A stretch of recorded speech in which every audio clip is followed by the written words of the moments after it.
Welcome back to our channel. నేను మీ Kavya. So machine Telangana ఒక survey చేసింది. ఆ సర్వే దేనిపైన అంటే ప్రాణాలు తీస్తున్న హాస్టళ్ల పైన. తల్లిదండ్రులు పిల్లలు చదువుకుంటారు, వాళ్ళ భవిష్యత్తు బాగా అవుతుంది అని నమ్మకంతో పంపించిన తర్వాత వాళ్ళ పిల్లలు శవాలై ఇంటికి వెళ్తున్నారు. సో ఆ హాస్టళ్ల పైన సర్వే చేసింది. అయితే ఇంత జరుగుతున్నా అదే ప్రైవేటు హాస్టల్లో ప్రైవేట్ రెసిడెన్షియల్ అయితే ఆ హాస్టళ్ల ముందు ఆ రెసిడెన్షియల్స్ ముందు కూర్చుంటాయి విద్యార్థి సంఘాలు. మరి ఎక్కడ ఇన్ని సంవత్సరం పొడుగునా చూస్తే 24 నెలల్లో దాదాపు 2000కు పైగా పిల్లలు చనిపోతే ఇప్పటి వరకు ఏ విద్యార్థి సంఘం వెళ్ళి ధర్నా చేసింది? దాన్ని ఎవరు ఫాలో అప్ చేసిర్రు? అసలు విద్యార్థి సంఘాలు బతికే ఉన్నాయా అని అనిపించింది నాకు. సో ఇది హర్ట్ అయి ఉంటే విద్యార్థి సంఘాలు, ఐఎమ్ రియల్లీ సారీ. కాకపోతే విద్యార్థి సంఘాలు ఉండే విద్యార్థుల భవిష్యత్తు గురించి కదా. మరి ఎందుకు ప్రభుత్వ హాస్టళ్ళల్లో ఇంత ఘోరం జరుగుతుంటే ఎందుకు స్పందించట్లేదు అని అనిపించింది ఈ రిపోర్ట్ నేను చూసిన తర్వాత. సో ఒక్కసారి అయితే ఈ రిపోర్ట్లో చనిపోయిన విద్యార్థులతో పాటు ఏదైతే చాలా సూపర్గా ఉన్నాయో ఇప్పటి వరకు ఒక్క ఫుడ్ పాయిజన్ కేసు కూడా లేని హాస్టళ్ళ గురించి కూడా ఈ మిషన్ తెలంగాణ రిపోర్ట్లో ఉంది. సో దాని గురించి కూడా చెప్తా. సో ప్రతిరోజు 3 పిల్లలు ఫుడ్ పాయిజన్ బారిన పడుతున్నారు. ఈ మాట విన్న తర్వాత నిజంగా ఎవరికైనా కోపం రాదా? ఎవరికైనా అనిపిదా విద్యార్థి సంఘాలు ఉంటున్నాయా అని? సో అట్లే నాకు కూడా అనిపించింది. సో ఈ రిపోర్ట్ ఏం చెప్తుంది అనేది చూద్దాం. సో ఈ రిపోర్టు కంప్లీట్ తెలంగాణలో ఉండే 31 జిల్లాలకు సంబంధించిన రెసిడెన్షియల్స్ హాస్టల్ పైన ఒక సర్వే చేసింది. సో సర్వే చేయడంతో పాటు వాళ్ళకి సోర్స్ ఏంది అంటే న్యూసే వీళ్ళకి ఒక సోర్స్గా తీసుకున్నారు. ఈ 24 నెలల్లో ఏ రెసిడెన్షియల్స్లలో ఫుడ్ పాయిజన్ అయ్యింది, ఫుడ్ పాయిజన్ బారిన ఎంతమంది పిల్లలు పడ్డారు, అండ్ వాళ్ళ ప్రాణాలు ఎట్లా కోల్పోయినరు అనేది మాత్రమే ఇందులో ఉంది. సో ఫస్ట్ ఇక్కడ మనం చూస్తున్నాగా total student affected food poison తోటి ఎఫెక్ట్ అయిన వాళ్ళ 2188 మంది ఉన్నారు. అండ్ దాంతోపాటు ఇన్సిడెంట్ 102 జరిగిందనమాట. సో ఇక్కడ ఫస్ట్ మనం అత్యధికంగా ఎక్కువ ఫుడ్ పాయిజన్ కేసెస్ ఎక్కడ నమోదవుతుంది తెలుసా? దానికి care of address Nagar Kurnool. Nagar కర్నూలులో సంవత్సరంలో ఈ 12 నెలల కాలం, ఈ 24 నెలల కాలం అంటే 2 సంవత్సరాల్లో 265 ఫుడ్ పాయిజన్ కేసులు అయినాయి. సో కనీసం ఒక సంవత్సరం పోనీ ఒక 6 నెలల్లో ఫుడ్ పాయిజన్ కేసెస్ ఎక్కువైతున్నాయి అంటే ఇంకొక 6 నెలల్లో తగ్గించుకునే ప్రయత్నం చేయొచ్చు. అప్పుడు అది మార్పు అని అంటారు. కానీ వీళ్ళు తీసుకున్న డాటాలా 2 సంవత్సరాల్లో చూస్తుంటే అంటే 24 నెలల్లో చూస్తుంటే ఫస్ట్ 1 ఇయర్ డాటా తీసుకున్నప్పుడు కూడా నాగర్ కర్నూలు నేనే ఫస్ట్ ప్లేస్ ఫుడ్ పాయిజన్ చేస్తున్న పిల్లల్లో అనుట్లా. అండ్ సెకండ్ టైం వాళ్ళు డాటా సేకరించినప్పుడు కూడా నాగర్ కర్నూలు ఫస్ట్ ప్లేస్లోనే ఉంది. సో ఇంత ఫుడ్ పాయిజన్ కేసెస్ అవుతుంటే మరి నాగర్ కర్నూలు పట్టించుకునే దిక్కెవరు ఉన్నారు అని అనిపిస్తుంది. అండ్ మేజర్గా వీళ్ళు ఇక్కడ ఫైండ్ అవుట్ చేసింది ఏంటి తెలుసా? ఫుడ్ పాయిజన్ జరగడానికి మెయిన్ కారణం ఏంటంటే నాణ్యత లేని గ్రోసరీస్. వాళ్ళ పిల్లలకు పెట్టే కూరగాయలలో నాణ్యత లేదు, అండ్ వాళ్ళకి పెట్టే పప్పుల్లో నాణ్యత లేదు, అండ్ కొన్ని సందర్భాల్లో అన్నం వండేటప్పుడు అక్కడుండే కుక్స్ నిర్లక్ష్యం వల్ల కూడా పురుగు పుట్ర పడి అక్కడ కూడా ఫుడ్ పాయిజన్ అయ్యే అవకాశం. సో ఇవన్నీ కూడా వాళ్ళు గమనించారు. So Nagar Kurnool first place 2 సంవత్సరాల నుంచి కూడా అదే పరిస్థితి ఉంది. తర్వాత మహబూబ్ నగర్ 186, అండ్ ఆ తర్వాత గద్వాల్, జోగులాంబ గద్వాల్. సో జోగులాంబ గద్వాల్లో గత లాస్ట్ మంత్ కూడా మనం చూస్తే 110 మంది పిల్లలు ఫుడ్ పాయిజన్కి గురైనారు. అందులో 6 పరిస్థితి విషమంగా ఉండి ప్రాణాలతో పోరాడుతూ 2 చనిపోయిన సిచ్యువేషన్. సో ఇప్పటివరకు ఆ గురుకులాల పరిస్థితి ఏంది అనేది అడిగిన వాళ్ళు దిక్కే లేదు. అయితే ప్రభుత్వాలు మారుతున్నాయి తప్ప గురుకులాల పరిస్థితి ఎందుకు మారుతుందో తెలియదు. పోనీ కాంగ్రెస్ ప్రభుత్వం వచ్చిన తర్వాత ఫుడ్ పాయిజన్ కేసులు ఎక్కువైతున్నాయి, డెత్ రేట్ కూడా పెరుగుతుంది. పోనీ గత ప్రభుత్వం ఏమన్నా మంచిగా చూసుకుందా గురుకులాలంటే ఏకంగా కారం, అన్నంలో కారం వేసుకొని తింటున్న పిల్లల వీడియోస్ చాలా వైరల్ అయిన సందర్భం. అండ్ అప్పుడు కూడా ఫుడ్ పాయిజన్ కేసెస్ అయినాయి. అప్పుడేం కాలేవు, ఇప్పుడే 2 సంవత్సరాల్లో విపరీతంగా పెరుగుతున్నాయని ఏం చెప్పట్లేదు. గత 10 సంవత్సరాల్లో కూడా ఫుడ్ పాయిజన్ కేసెస్ అయినాయి, కానీ ఇన్ని కాలేవు.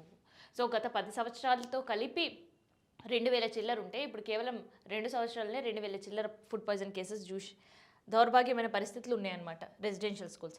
ఆ తర్వాత పెద్దపల్లి 80, కరీంనగర్ 86, మహబూబాద్ 53, ఖమ్మం 57, సూర్యాపేట్ 8, మెదక్ 76 కేసులు, కామారెడ్డి 52 కేసులు, నిజామాబాద్ 23 కేసులు ఉన్నాయి.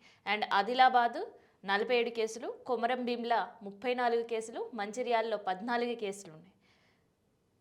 అండ్ సీతక్క కాన్స్టిట్యున్సీ ములుగుల ఇప్పటి వరకు ఒక్క ఫుడ్ పాయిజన్ కేసు కూడా రాలేదు.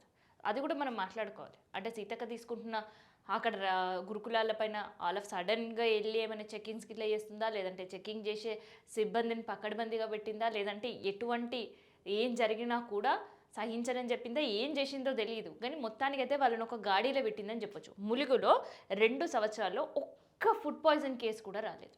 అంటే అక్కడ పిల్లలు న్యూట్రిషన్ ఫుడ్ అందుతుందా, లేదంటే ది బెస్ట్ మంచి ఫుడ్ పెడుతున్నారా అనే సంగతి మనం ప్రస్తావించకుండా అట్లీస్ట్ వాళ్ళకి పెట్టే ఫుడ్ పిల్లల క్షేమంగా ఉన్నారనే మాట చెప్పుకోవాలి మనం. ములుగులో 0 కేసెస్, ఇప్పటి వరకు ఒక్క కేసు కూడా ములుగులో నమోదు కాలేదు. అండ్ దాంతోపాటు సిద్దిపేటలో కూడా ఇప్పటి వరకు ఒక్క కేసు కూడా నమోదు కాలేదు. ఒక్క ఫుడ్ పాయిజన్ కేసు సంబంధించి ఒక్కడు కూడా నమోదు కాలేదు 2 సంవత్సరాలు.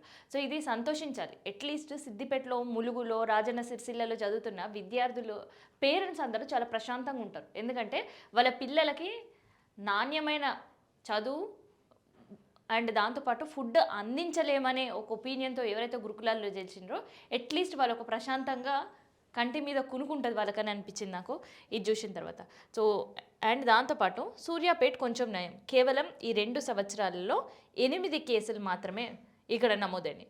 అండ్ మంచిర్యాలలో తక్కువ, ఇందాక నేను చెప్పిన కదా, ఒక 14 కేసులు మాత్రమే నమోదైన పరిస్థితి. ఇక మిగతా జిల్లాల్లో అన్నిట్లో మనం చూస్తే ఈవెన్ వనపర్తిలో కూడా 11 కేసులు, వికారాబాద్లో 138 కేసులు ఉన్నాయి, సంగారెడ్డి 63, మెదక్ 76, నిర్మల్ 160 కేసులు. ఇట్లాంటి ఫుడ్ పాయిజన్ కేసెస్ నమోదవుతుంటే ఫైనల్ రిపోర్ట్ ఏం చెప్తుంది తెలుసా? On average 3 students are affected by food poison every day in Telangana. ప్రతిరోజు 3 పిల్లలు ఫుడ్ పాయిజన్తో ఎఫెక్ట్ అవుతున్నారు. ప్రతిరోజు ఈ రెసిడెన్షియల్ హాస్టల్స్లో ఎవరైతే చదువుకుంటున్నారో, అది బీసీ వెల్ఫేర్సే కావచ్చు, ఎస్సీ వెల్ఫేరే కావచ్చు, ఎస్టీ వెల్ఫేరే కావచ్చు, మైనారిటీ వెల్ఫేరే కావచ్చు, ఏ వెల్ఫేర్ అయినా కావచ్చు, కానీ ఈ వెల్ఫేర్లో ఉండి రెసిడెన్షియల్గా చదువుకుంటున్న పిల్లల్లో ప్రతిరోజు 3 ఫుడ్ పాయిజన్కి గురవుతున్నారు. అంటే అది ఎంత పెద్ద షాక్ అవుతుంది.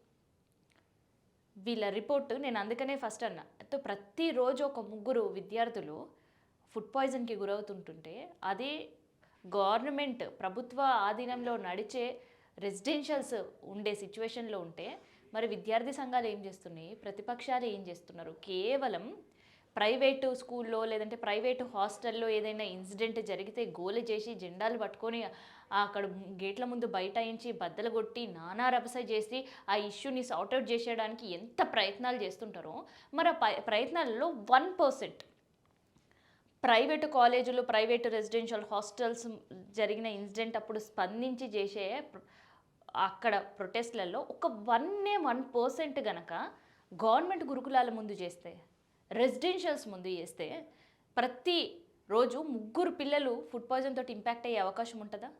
ఆలోచించండి. అండ్ దాంతోపాటు ఇప్పటి వరకు 102 మంది చనిపోయారు ఈ 2 సంవత్సరాల్లో. 2188 స్టూడెంట్స్ ఫుడ్ పాయిజన్కి గురైనరు. అయితే పోనీ ఈ 2 సంవత్సరాల్లో ఈ లెక్కలు చెప్తున్నారు కదా, మరి 10 సంవత్సరాల బీఆర్ఎస్ ప్రభుత్వం ఉన్నప్పుడు ఏం కాలేదంటే అప్పుడు కూడా అయింది. కానీ ఆ 10 సంవత్సరాల డాటా మొత్తం తీసుకుంటే 2000 పై నుంచి 3000 లోపల ఉంటే ఈ 2 సంవత్సరాలే 2188 మంది ఫుడ్ పాయిజన్కు గురయ్యి 108 మంది చనిపోయిన పరిస్థితి పిల్లలు.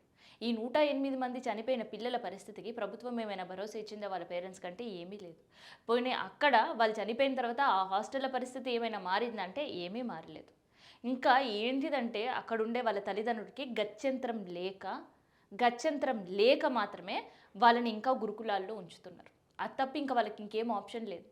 సావో రేవో అనే సామెత ఉంటుంది కదా, అట్లాంటి పరిస్థితుల్లో మాత్రమే గురుకులాల్లో ఈ ఏదైతే రెడ్ కలర్ ఇండికేట్ చేస్తూ నేను చదివినా కదా, సో అవన్నీ హాస్టళ్ళలో పిల్లలు ఇంకా ఉంటున్నారు, గురుకులాల్లో ఇంకా చదువుకుంటున్నారు. ఎందుకంటే పేరెంట్స్కి ఆప్షన్ లేదు కాబట్టి వాళ్ళు అక్కడనే వదిలేసిన సిచ్యువేషన్స్ కనిపిస్తున్నాయి.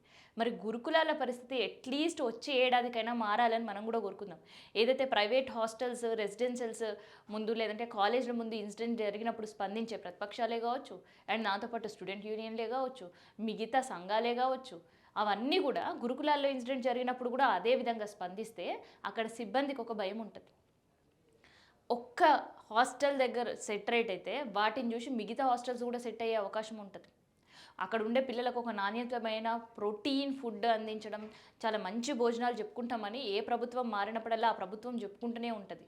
సెల్ఫ్ డబ్బా ప్రభుత్వం కొట్టుకుంటూనే ఉంటుంది, కానీ అక్కడ వాళ్ళకి అందించే ఫుడ్లో ఎంతవరకు న్యూట్రిషన్ ఉంది అని అంటే ఎవరైనా వెళ్ళి చూస్తే అర్థమవుతుంది తప్ప మనం ఇట్లా మాట్లాడుకుంటే అర్థమయ్యే పరిస్థితులు ఉండవు. అందుకనే రెసిడెన్షియల్ గురుకులాల పైన అట్లీస్ట్ ఇప్పటికైనా కూడా మార్పు రావాలి అంటే విద్యార్థి సంఘాలు స్పందించాలి. అప్పుడే ప్రభుత్వంలో చలనం వస్తుంది.